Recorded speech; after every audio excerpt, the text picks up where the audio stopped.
प्रणाम महर्षि, आपका स्वागत है। प्रणाम ऋषिगण। ऋषिगण अपना अपना स्थान ग्रहण करें।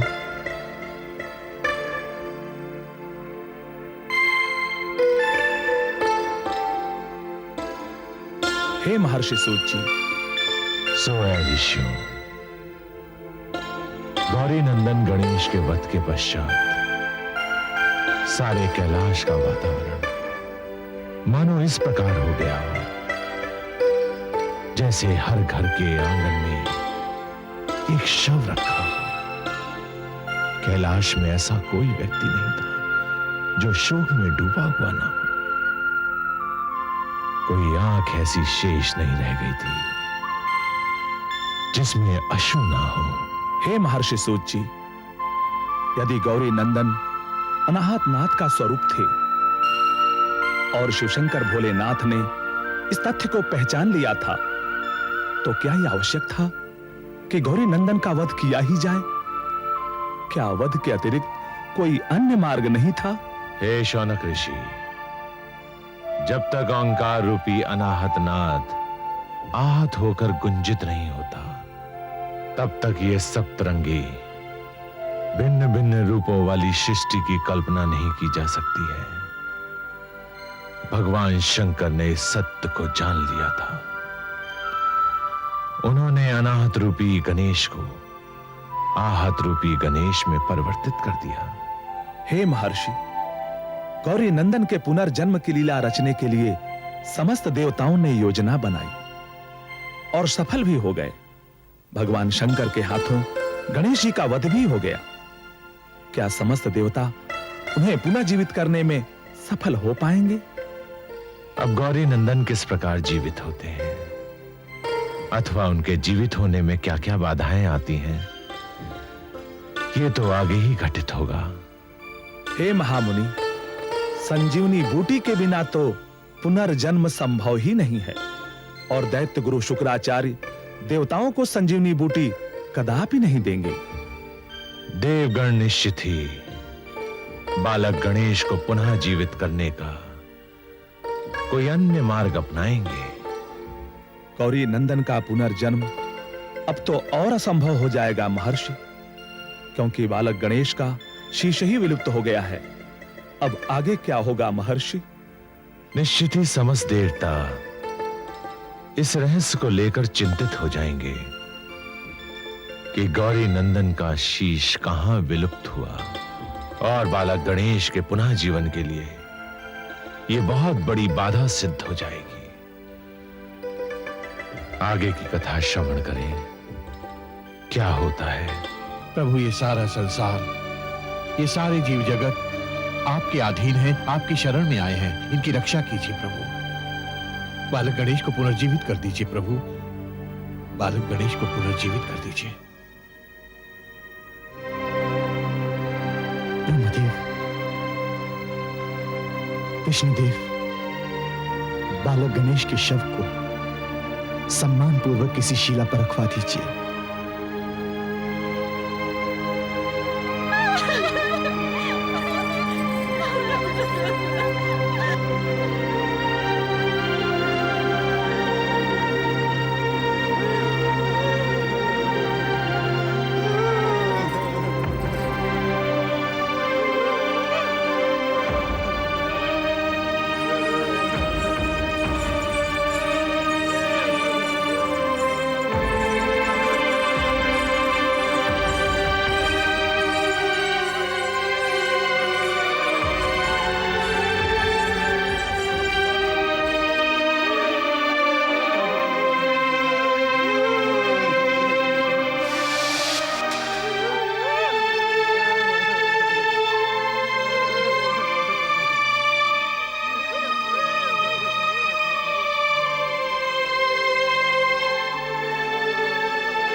ब्रह्मदेव, ये क्या अनर्थ हो गया?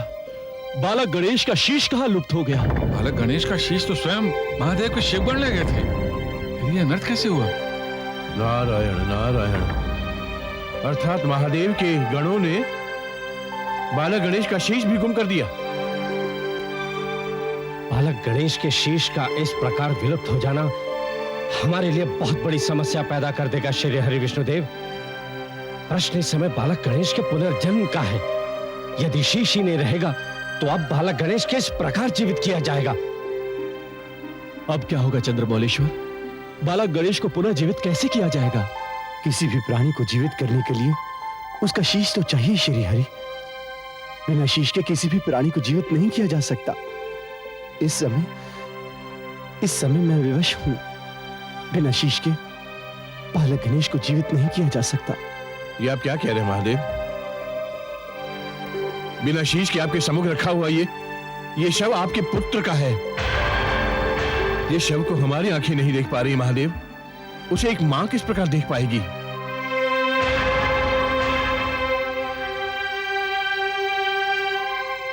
मां पार्वती के अश्रुओं में सारा संसार बह जाएगा महादेव, सारा संसार बह जाएगा।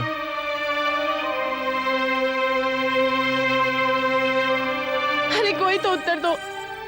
क्या जगत जननी माता पार्वती के भाग्य में यही लिखा था कि उनके निर्दोष पुत्र का शव बिना शीश के ही चिता पर रखा जाएगा? एक माँ अपने पुत्र की ऐसी मृत्यु किस प्रकार स्वीकार करेगी? किस प्रकार? महादेव, माता लक्ष्मी के विलाप का उत्तर दीजिए महादेव। इस समय मैं किसी को कोई उत्तर नहीं दे सकता। मैं विवश हूं। यदि इस समय बालक गणेश का शीश होता तो वो निश्चित ही जीवित हो जाते। मैं स्वयं विस्मित हूं कि बालक गणेश का शीश कौन ले गया। नारायण नारायण। पुत्र गणेश का शीश ले जाने वाले तो स्वयं आपके शिवगण हैं महादेव। हमारे शिवगण? जी महादेव, यहां उपस्थित सभी देवी और देवता इस बात के साक्षी हैं। अपने ही शिवगणों द्वारा बालक गणेश का शीश नष्ट करवाकर अब ये कौन सी लीला रच रहे हैं आप? ये आप हम पर आरोप लगा रहे हैं देवर्षि नारद। हमारे शिवगण बालक गणेश का शीश कदापि नष्ट नहीं कर सकते। यदि ऐसा है महादेव, तो फिर और भी बड़े आश्चर्य की बात है कि पुत्र गणेश का शीश कहां विलुप्त हो गया। अब क्या ये समझा जाए महादेव कि गौरी नंदन अब कभी जीवित नहीं होंगे? कदाचित। अब बालक गणेश का पुनः जीवित होना संभव नहीं है।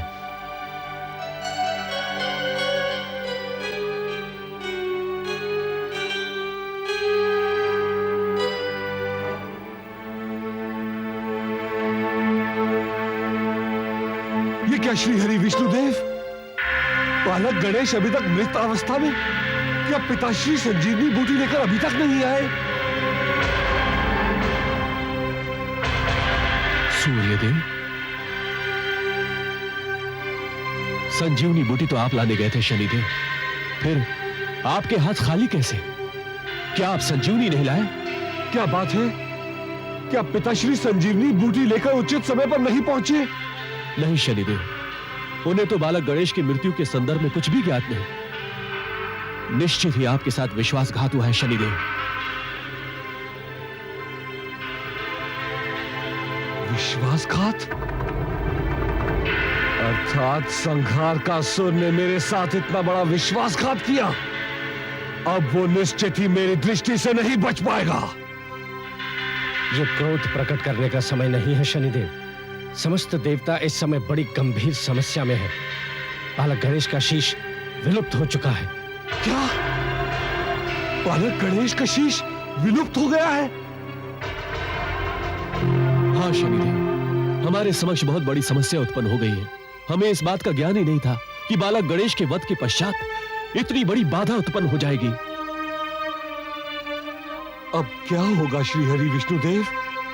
बालक गणेश अब पुनः जीवित किस प्रकार होंगे? अब बालक गणेश को पुनः जीवित करना संभव ही नहीं है। क्या?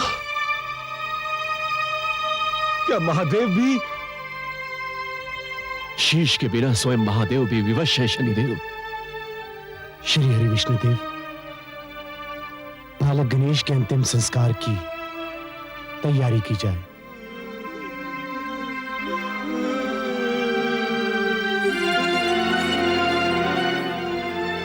ये विलाप का शोर कैसा विजया? ये कैसा स्वर सुनाई दे रहा है? ये विलाप का स्वर तो वहीं से आ रहा है जहाँ गौरी नंदन युद्ध कर रहे हैं। हमें तुरंत चलकर देखना चाहिए विजया। हमारे गौरी नंदन समस्त देवताओं के साथ अकेले युद्ध कर रहे हैं। मुझे बड़ा भय लग रहा है विजया। महादेव का गौरी नंदन के साथ युद्ध उचित नहीं है। हम तो दोनों ओर से विवश हैं जया। ना तो इस युद्ध को रोक सकते हैं, ना मातेश्वरी की तपस्या भंग कर सकते हैं। तपस्या भंग करने पर कहीं मातेश्वरी रुष्ट ना हो जाए। मुझे तो किसी अनर्थ के घटित होने का संकेत दिखाई दे रहा है। ये विलाप कैसा है? चलो चलकर देखते हैं विजया।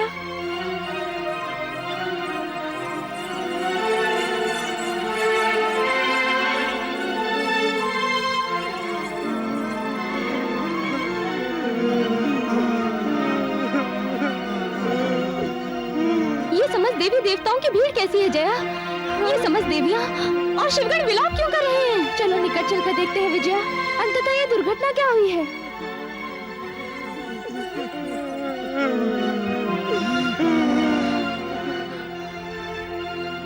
बिना शीश का शव किसका है विजया?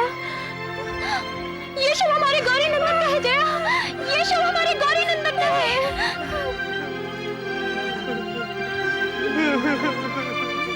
ये क्या अनर्थ हो गया विजय? ये क्या अनर्थ हो गया? अब हम मातेश्वरी को जाकर किस प्रकार कहेंगे कि गौरी नंदन का वध हो गया है? मातेश्वरी, मातेश्वरी, मातेश्वरी, मातेश्वरी, मातेश्वरी,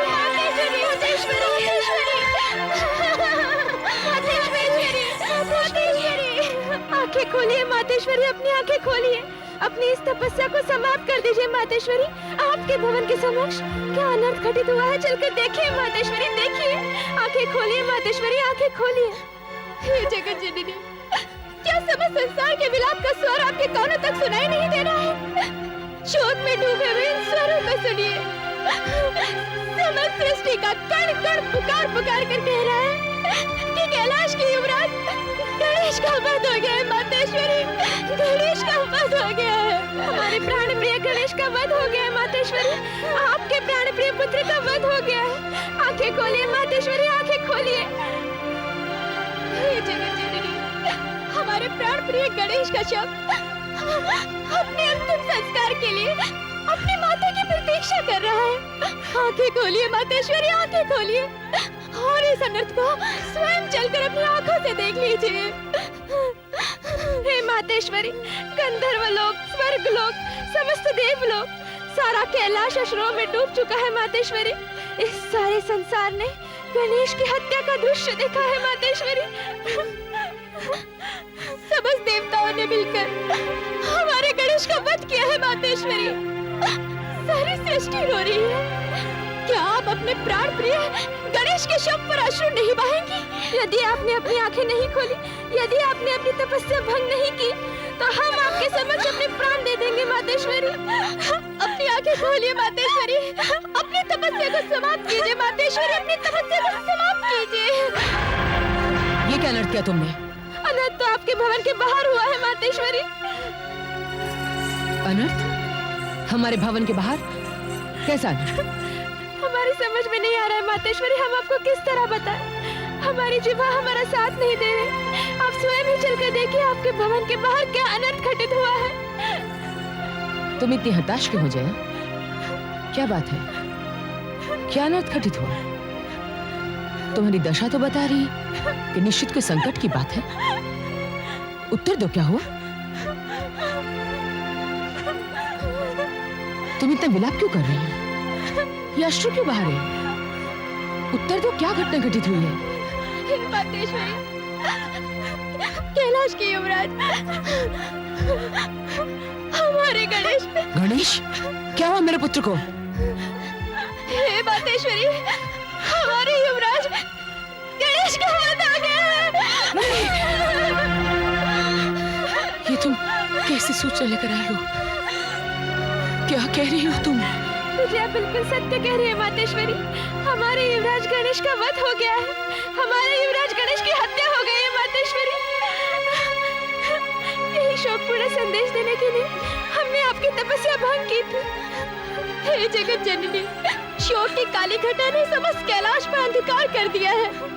भवन के सामने पड़ा युवराज गणेश का बेसहारा शव अपनी माता की प्रतीक्षा कर रहा है। गणेश! मातेश्वरी, मातेश्वरी।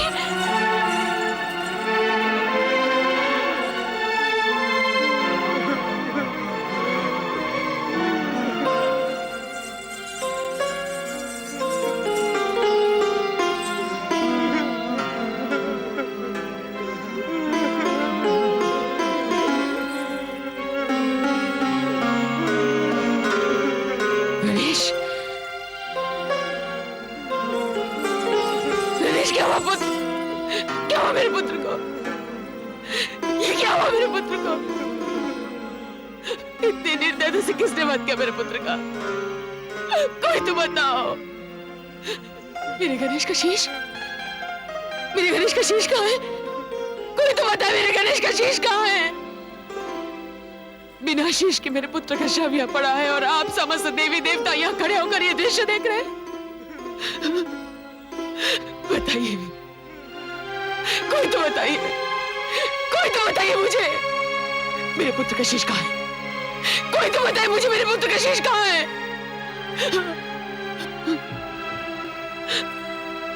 देवी लक्ष्मी, तुम तो कुछ कहो।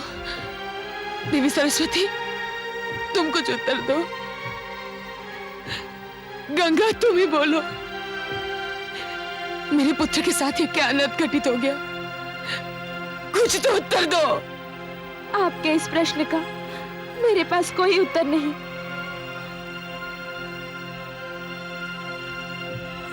देवी लक्ष्मी, तुम तो मुझ पर दया करो। एक मां की ममता की कुछ तो लाज रखो। तुम ही बताओ, ये क्या हुआ? मेरे पुत्र का मस्तक काटकर इसे किस दोष का दंड दिया गया? कुछ तो बताओ, कुछ तो बताओ, मेरे पुत्र का दोष क्या है जो उसे इतनी बड़ी यातना दी गई है? हे जगत जननी, क्षमा प्रार्थी हूं। मेरी ही दृष्टि के सामने पुत्र गणेश का वध कर दिया गया और मैं विवश खड़ी देखती रही, उसकी सुरक्षा नहीं कर सकी, कुछ नहीं कर सकी मैं। मुझे क्षमा कर दो, मुझे क्षमा कर दो, मैं ही तुम्हारी अपराधी हूं। अपराधी आप क्यों हैं देवी लक्ष्मी? अपराधी तो ये समस्त देवता गण हैं जिन्होंने चांद जैसे बालक की हत्या कर दी। हे जगत जननी, ये जो प्रलय से पूर्व आप प्रलय देख रही हैं, इसके उत्तरदायी ये समस्त देवता गण हैं, देवी लक्ष्मी नहीं। देवी लक्ष्मी तो निर्दोष है। रक्त तो इन्होंने बहाया है एक निष्पाप बालक का। पूछिए इनसे, उत्तर मांगिए, इन्होंने ऐसा क्यों किया?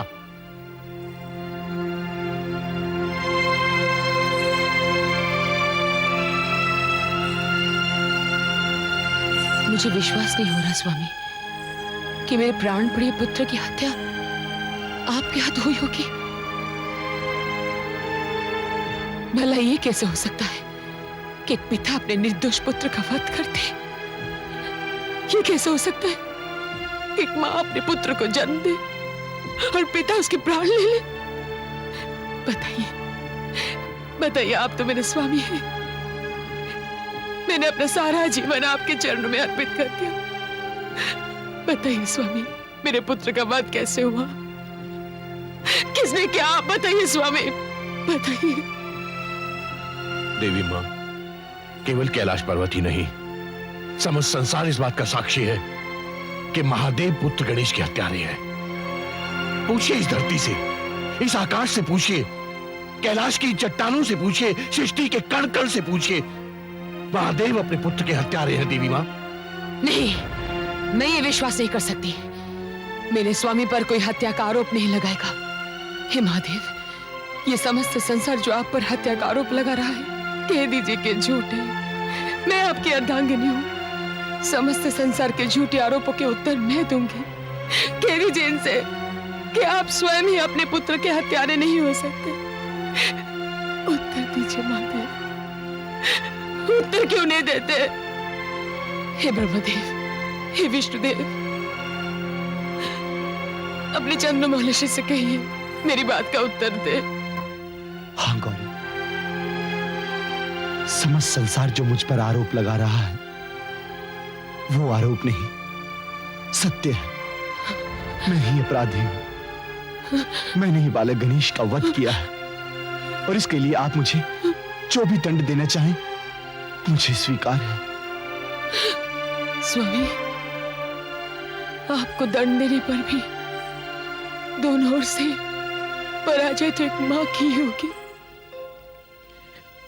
एक ओर अपने पुत्र का वध और दूसरी ओर अपने पति को याद न मिले।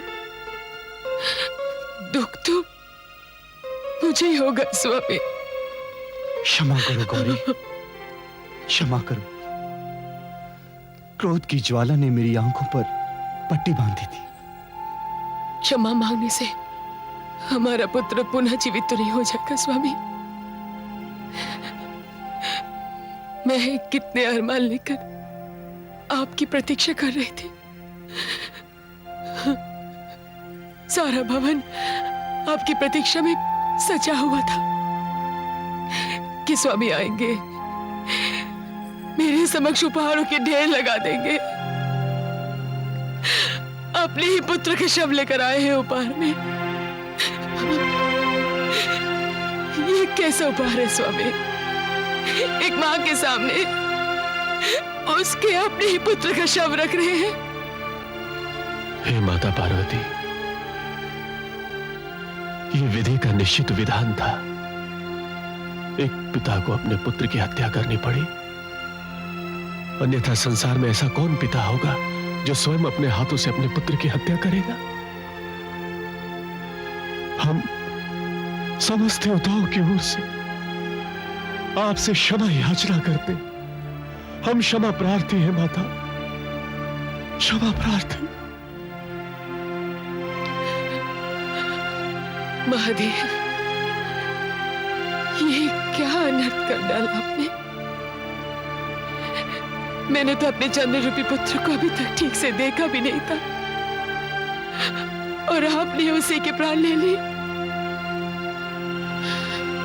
देवादिदेव, मेरा पुत्र साक्षात ओंकार रूपी था,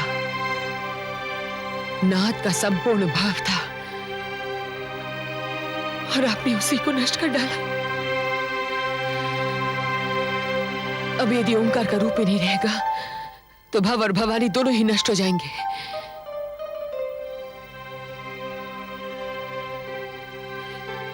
ये दृश्यमान जगत नष्ट हो जाएगा। मेरे ही सामने कोई मेरे पुत्र का वध कर दे और मैं देखती रहूं। जब ओंकार स्वरूप ही नहीं रहा तो इस सृष्टि को भी रहने का कोई अधिकार नहीं, कोई अधिकार नहीं।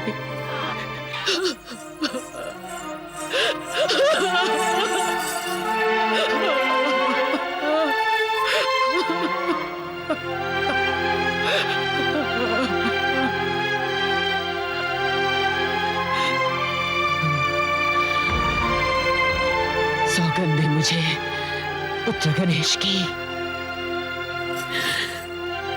किसी को भी क्षमा नहीं किया जाएगा। गणेश की हत्या का प्रतिशोध लिया जाएगा।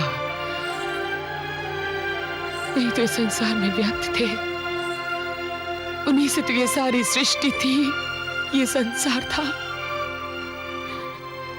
जब गणेश ही नहीं रहे तो ये सृष्टि क्यों?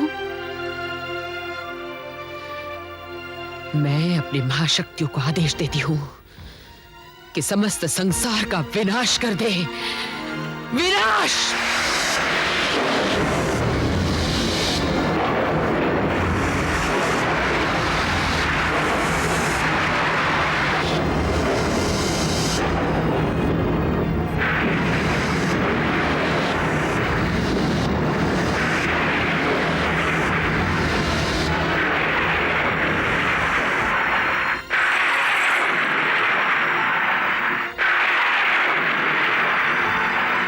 चंद्रमौलीश्वर, ये प्रलय देख रहे हैं आप? समस्त स्वर्ग लोक, देवलोक, गंधर्व लोक, राक्षस, यक्ष, देव, दानव, ऋषि, मुनि, सबका भक्षण होता जा रहा है। सब के सब विनाश के अंक में चले जा रहे हैं। महादेव, प्रकोप में आई हुई देवी की स्तुति करना अति आवश्यक है, अन्यथा यह ब्रह्मांड नष्ट हो जाएगा। महादेव, उन्हें रोकिए, उन्हें केवल आप ही रोक सकते हैं। जाइए महादेव, जाइए, उन्हें रोकिए।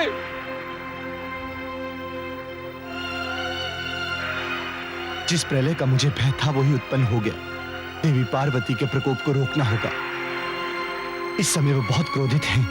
यदि मैं उनके समक्ष गया तो वो और भी क्रोधित हो उठेंगी। परंतु हम में से कौन है महादेव जो उनके समक्ष जाएगा? इस समय कोई भी देवता उनके सामने जाने का साहस नहीं कर सकता।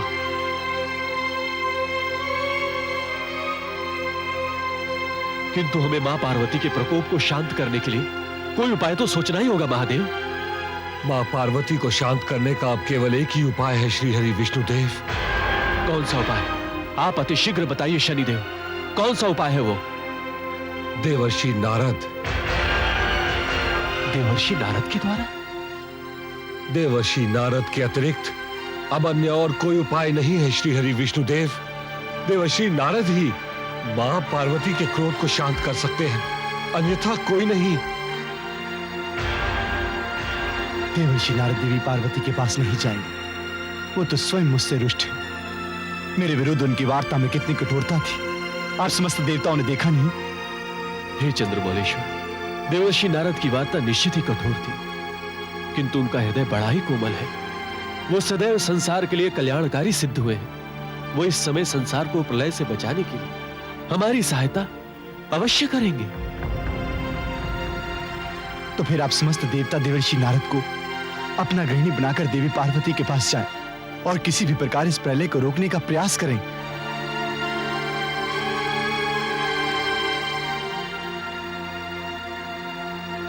हे देवर्षि नारद, वध का अपराध तो हमने किया है, तो फिर इसमें संसार का क्या अपराध है? दंड तो हमें मिलना चाहिए, तो फिर संसार को दंडित क्यों किया जा रहा है? क्या ये उचित है कि इस प्रलय में संसार का विनाश हो जाए? हे महर्षि, हमें नहीं बल्कि समस्त सृष्टि आपकी दया की पात्र है। इसे नष्ट होने से बचा लीजिए। हे देवर्षि नारद, आप हमारे साथ चलकर देवी पार्वती के क्रोध को शांत करने में हमारी सहायता कीजिए। आप तो जानते हैं मैं स्वयं भी सृष्टि का विनाश नहीं देख सकता। मैं आपके साथ माता पार्वती के पास चलने के लिए तत्पर हूं।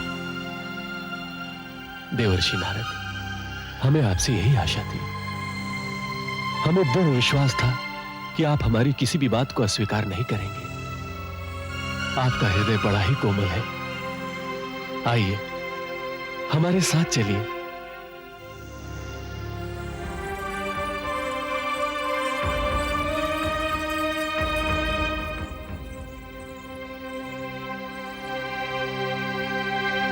हे जगत जननी, हे शिवे, हे अम्बे, हे परमेश्वरी, आप ही तो इस दृश्यमान जगत की उत्पत्ति, प्रलय और स्थिति की कारणभूता है। भगवान शिव की आदि शक्ति आप ही तो है माता। आपके प्रकोप से ये सारा संसार व्याकुल है माता। हे गिरिजानंदिनी, समस्त देवता आपके चरणों में प्रणाम करते हैं। आपके क्रोध की अग्नि से यह सारा संसार जल रहा है। हे जगत जननी, इस सृष्टि का विनाश हो रहा है। आप तो समस्त सृष्टि में व्याप्त हैं, तो फिर अकारण ही इस सृष्टि का विनाश क्यों कर रही है? हे मां जगदंबे, ये संसार आपका है, आप ही से उत्पन्न हुआ है और आप ही की कृपा से निरंतर अग्रसर हो रहा है। किंतु अब आप अपने ही हाथों से अपने ही बनाए हुए संसार को, इन जीव जंतुओं को, देव दानवों को, पदार्थों को क्यों नष्ट कर रही हैं माता? क्यों? हे मां, समस्त सृष्टि विनाश के कगार पर खड़ी है। कृपा करके आप शांत हो जाइए। इस समस्त सृष्टि के विकास में आपका भी योगदान है। यह समस्त जीव जगत आपके अधीन है। कृपा करके इन्हें अपनी शरण में ले लीजिए माता।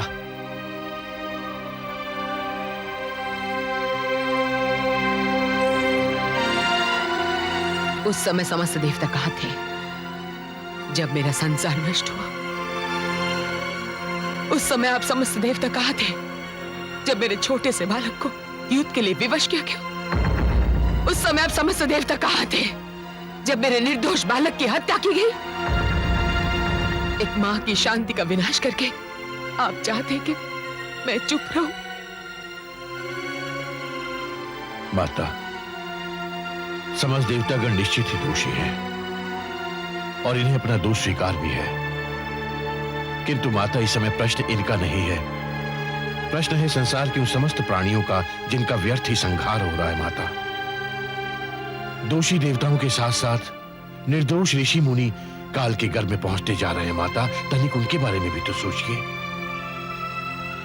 माता, ये सारे देवता इस समय आपके सम्मुख क्षमा याचना लेकर प्रस्तुत हुए हैं। इन्हें निराश मत कीजिए। हे परमेश्वरी, हम सब तो आपके उपासक हैं, किंतु देवर्षि नारद तो आपके परम भक्त हैं। कम से कम देवर्षि नारद का तो मान रख लीजिए। हे माता, अपने क्रोध को शांत कीजिए और हमारे अपराध को क्षमा कीजिए। मैं समस्त देवताओं से पूछती हूँ कि मेरे पुत्र का क्या अपराध था? किस दोष के लिए उसे मृत्यु दंड दिया गया? आप समस्त देवताओं के पास इसका कोई उत्तर है? हे माता पार्वती, बालक गणेश का जन्म जिस गंडमूल की तिथि में हुआ था, वो तिथि उनके पिता के लिए अशुभ थी। इसीलिए समस्त देवता बालक गणेश के वध के पश्चात उन्हें पुनः जीवित करना चाहते थे। हे माता, महादेव के जीवन की सुरक्षा अति आवश्यक थी। माता, आपने तो केवल बालक गणेश को जन्म दिया है, महादेव ने तो समस्त संसार को जन्म दिया है। पुत्र को पुनः जीवित किया जा सकता है, किंतु पिता को पुनः जीवित नहीं किया जा सकता था। हाँ मां, समस्त देवता बालक गणेश को पुनः जीवित करने जा ही रहे थे कि पुत्र गणेश का शीश विलुप्त हो गया। शीश के विलुप्त हो जाने से समस्त समस्याएं खड़ी हो गई। आप सभी देवताओं ने एक अकेले पुत्र की हत्या करके उसके साथ घोर अन्याय किया है। यदि आप सभी देवता इस संसार को विनाश से रोकना चाहते हैं, तो जाकर महादेव से कहें कि मेरे पुत्र को उन्हें किसी भी प्रकार पुनः जीवित करना होगा, अन्यथा इस सृष्टि का विनाश निश्चित है।